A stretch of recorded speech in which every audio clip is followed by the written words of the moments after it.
Carry trade in the currency markets. A presentation by PJ Finance Show. Hi Phoebe, can you explain to me what is the carry trade?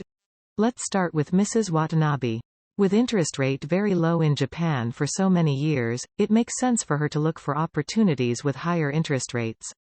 Maybe invest in a 5-year Australian government bond. Sure. Similar to Mrs. Watanabe's strategy, it makes sense for global investors to borrow in yen at low interest rates and invest in countries with higher interest rate, for example Australia.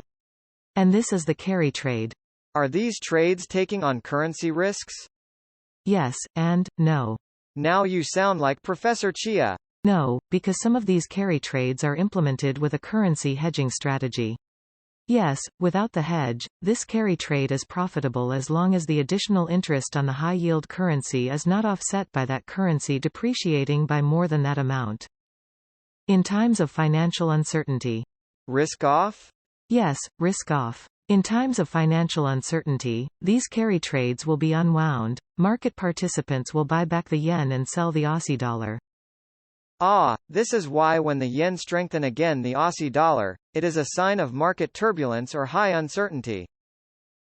Another question on the carry trade. Does it mean that the higher the interest rate differential the more attractive the trade? Yes, and no. Really? Again? Say, we have country A and country B. If country B has a higher interest rate because of higher inflation, then its stock market is likely to underperform and unemployment rate likely to rise.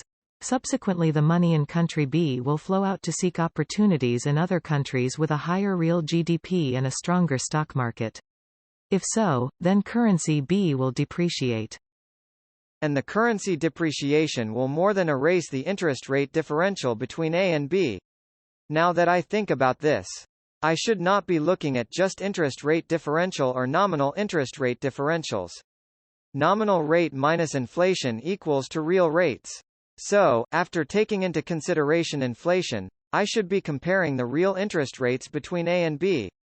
Yes, in general, we should take into account of inflation and compare real interest rates between two countries. However, there is an exception to the idea that the country with the higher real interest rates will see a stronger currency.